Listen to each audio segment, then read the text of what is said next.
வருகின்ற நாடாளுமன்ற தேர்தலுக்கு பிறகு அதிமுக என்ற அரசியல் கட்சியே இருக்காது என அமைச்சர் அனிதா ராதாகிருஷ்ணன் விமர்சித்துள்ளார்.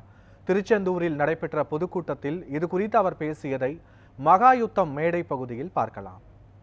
எடப்பாடி அவனை பத்தி பேசவே வேண்டியதில்லை, அவன் முடிஞ்சு போச்சு.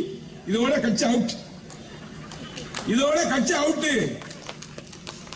இந்த எலெக்ஷன் முடிஞ்ச பிறகு அடுத்த கட்சி இருக்குமாங்கிறது, அதிமுக இருக்குமாங்கிறது சந்தேகம். சில பேர் மேலே பட்டு அவன் இவன் அவன் இவன் பேசுறான். பேசிட்டு போ, என்ன வேணாலும் பேசுப்பா. நீ என்ன பேசுவ பேசு.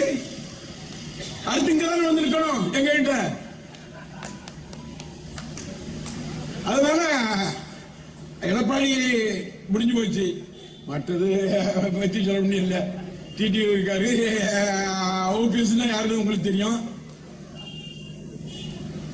இவங்கெல்லாம் சேர்ந்து கூட்டணி போட்டுக்கிட்டு நம்ம ஏற்க வேண்டிய சபதம் என்னன்னு சொன்னா, இதுவரை நல்லா பணியாற்றிருப்பீங்க, ஒற்றுமையா பணியாற்றணும். பணியாற்றுறது மட்டும் இல்ல, ரெண்டு வேட்பாளரும், எடப்பாடி வேட்பாளரும் பிஜேபி வேட்பாளரும் டெபாசிட்டை காலி பண்ணக்கூடிய பணிகளை நீங்கள் செய்ய வேண்டும் என்ற சபதத்தை ஏற்று நீங்கள் செயல்பட வேண்டும் என்று நான் ஒரு விளம்பரம் போட்டேன். விளம்பரம் போட்டேன்னா விளம்பரம் டிசைன் பண்றவன் அவன் போட்டான். அதை வச்சுட்டு உங்களுக்கு அரசியல் பண்றதுக்கு வக்கில்லாத பிஜேபி காரங்க அதை வச்சு அரசியல் பண்றீங்களா?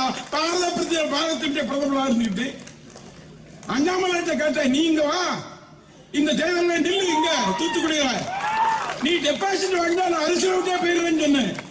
அவன் அந்த கோபம் அவனுக்கு இருக்கு. அந்த கோபத்துல மெல்ல போய் சீண்டு விடுறான் பிரதமர்கிட்ட. அவருக்கு தெரியாதுல்ல ஒன்னும். அவர்கிட்ட சீண்டு விட்டு இவர் இப்படியே ஒண்ணு பண்றாருன்னு சொல்லி, நீ என்ன சீண்டா என்ன? எங்களை தூக்கு போட்டுருவீங்களா? எங்களை தூக்கு போட்டுருவீங்களா? எங்களை நாடு கடத்திடுவீங்களா? அதெல்லாம் நடக்காது. அந்த வகையில அவர் பேசுறாரு. அங்க பாராளுமன்ற உறுப்பினர் அந்த வாசல இருக்கு, இந்த பக்கம் எங்களுடைய சாலை அமைச்சர் மரியாதைக்குரிய வேலு இருக்காரு.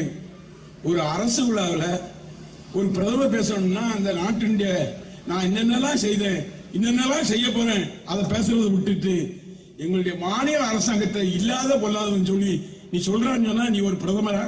அதுக்கு உனக்கு தகுதி இருக்கா? நீ அரசு விழாவில் பேசு. நீ இல்ல உன்னுடைய கட்சி விழாவில் பேசு. திமுக அழிச்சிருவேன்னு சொல்றியா? நீ அழிக்க முடியுமா? தொட்டு பார்க்க முடியுமா?